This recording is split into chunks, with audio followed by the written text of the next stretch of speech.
Today, we're going to be speaking about a subject that's entitled Advancing by Steps in God's Way. Advancing by Steps. And just put in parentheses, in God's way. Advancing by steps. Again, in parentheses, in God's way. What is advancing by steps? We'll first start by defining what it is. Advancing by steps is the definition of the word walking. Everything that we have started, everything that we're involved in right now, everything that we plan to be involved in soon must be or must have been or is or shall be advanced by steps. In other words, how you get from point A to point B is you advance by steps. You put one leg in front of the other and you move by steps. Advancing by steps. Also, this is the same way that you progress. You build on your success. You build on your accomplishments. Is to advance by steps. You may have heard the phrase advancing by leaps and bounds. What we're talking about is advancing by steps. We're talking about advancing in a way that allows you to build on the progress that you've made in your life to date. But what it also means is that we can advance by steps in many different ways. If you are a child of God, you can advance by steps toward God in God's way. If you are not someone who regards the Lord, then you still can advance by steps. That's the kind of God that we serve. That's how you know it's truth. The Lord has given his grace to all. He said that the rain falls on the just and the unjust. In other words, because people choose at this point in their lives not to follow God's way, the Lord still does not hold it against them and not allow it to rain where they need to see rain. Because that's grace. Because his desire is that one day they will learn the importance of looking to him. Thus, the idea of advancing by steps. Anyone can advance by steps. I'll point out to a dark time in the history of man, just one of the dark periods during the history of man. And that is during Hitler's time period. During Hitler's time period was a dark time during the history, one of the dark times during the history of man. But as bad as his intentions were, he still was able to advance by steps that cause. But as God would have it, being fair, truth will always win out. That's why that cause died out. That's why he and those who followed that cause are no longer in existence. Because it was not truth, not founded in truth. It was advanced by steps, but it was not advanced by steps in God's way. So therefore, anything that's not founded in truth, anything that does not acknowledge God, that house is not built on a solid foundation, and it's subject to falling. I'm reminded of this terrible act that occurred in the United States in recent years with Osama bin Laden. He was advancing by steps the things that he was most interested in. thought to be in God's way, masked as being in God's way. He was advancing by steps a way of life that caused innocent people to be harmed. But because it wasn't founded in truth, that house could not stand. That way of life had an expiration date on it. These are just some extreme or very, very public examples of causes or things that were advanced by steps. There are many things that we do today that we are advancing by steps. Your career, wherever you work, is one of them. Wherever you are in your career, whether at the beginning, you're looking for a job, you have a job, you just started your career, or whether you have been involved in the middle of your career, or whether you believe that you are at the end of your career, doesn't matter, and ready to start a new career, you are advancing by steps. You have advanced by steps. Those activities that allowed you to add value or take value away from your life.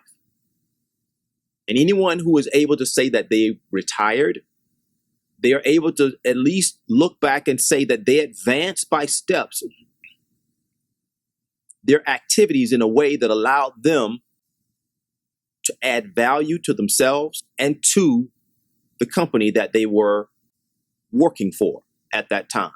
Today, the pace of daily life keeps everybody so busy being busy. That's what this tells us. Everybody is advancing by steps, something, walking in some way.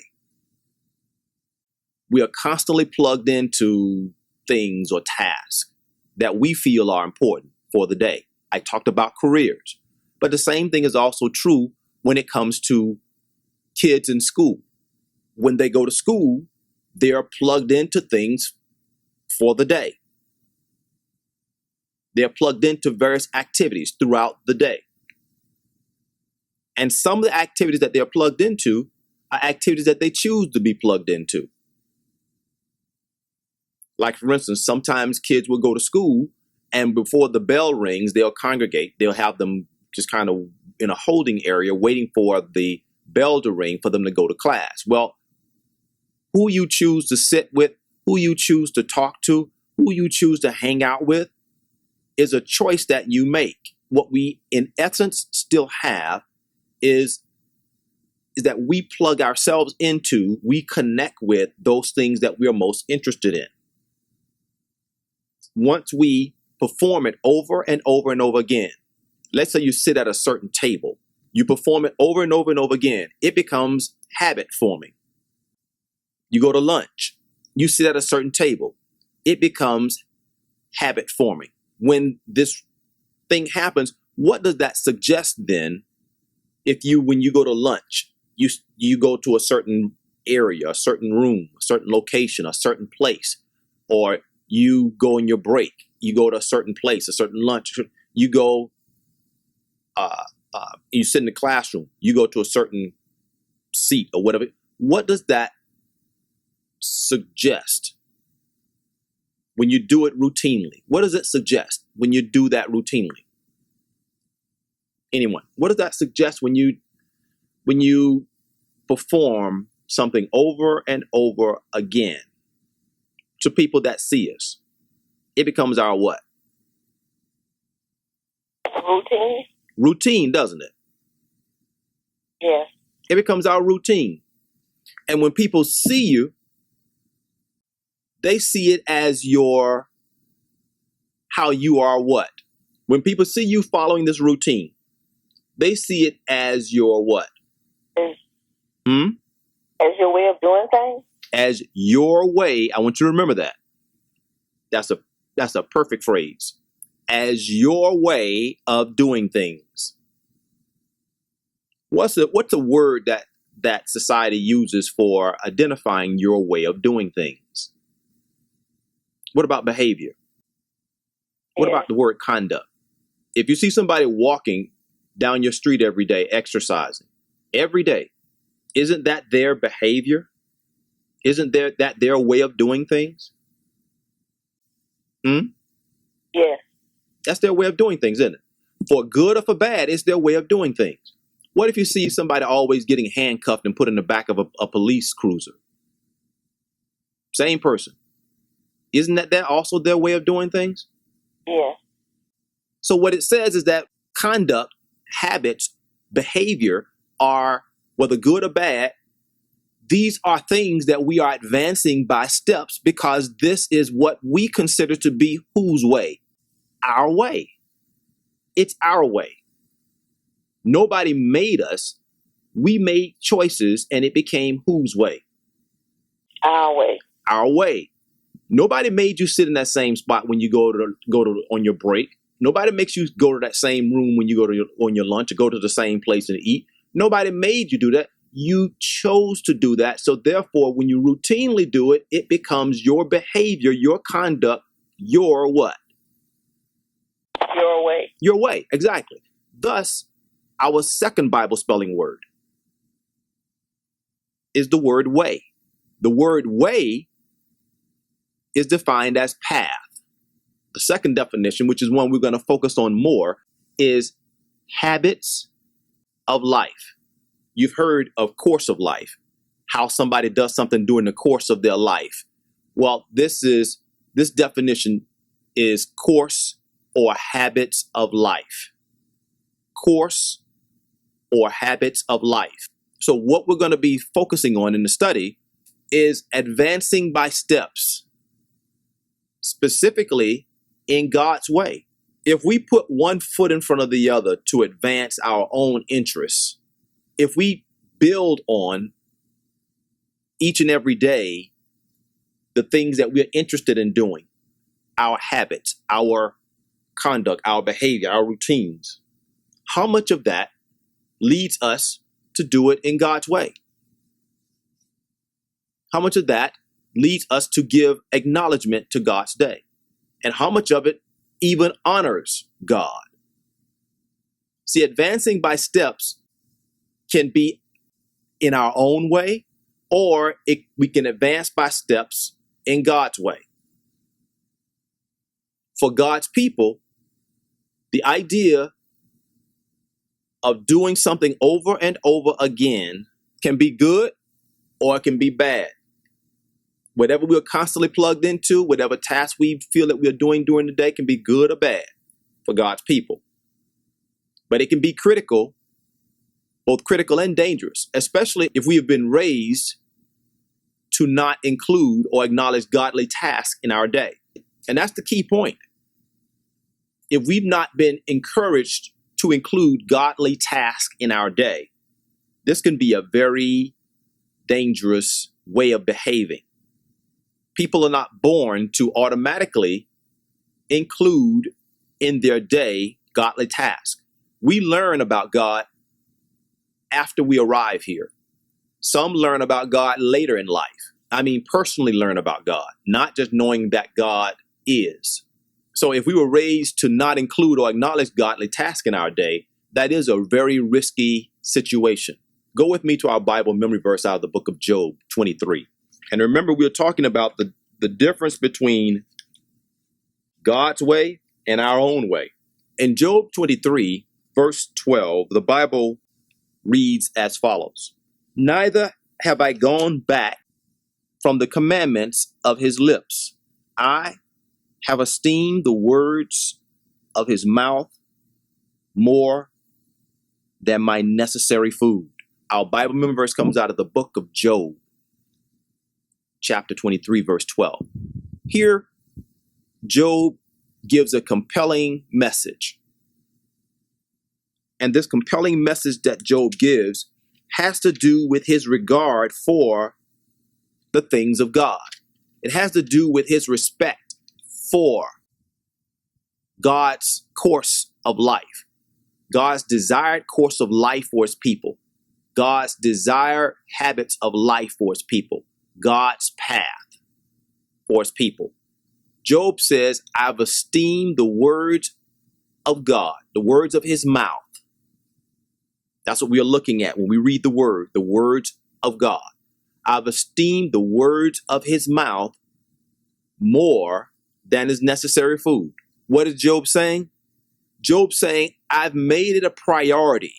I have made it a priority. Although food is necessary, I have placed the words of God as being more important than me eating food that's supposed to be necessary. Now, that's a very strong statement, because what Job is saying, how often is necessary food supposed to be taken in? Anybody? How often is necessary food supposed to be taken in? 3 times a day, so it's bad. According to man's standards right now, 3 times a day. But has that always been the case?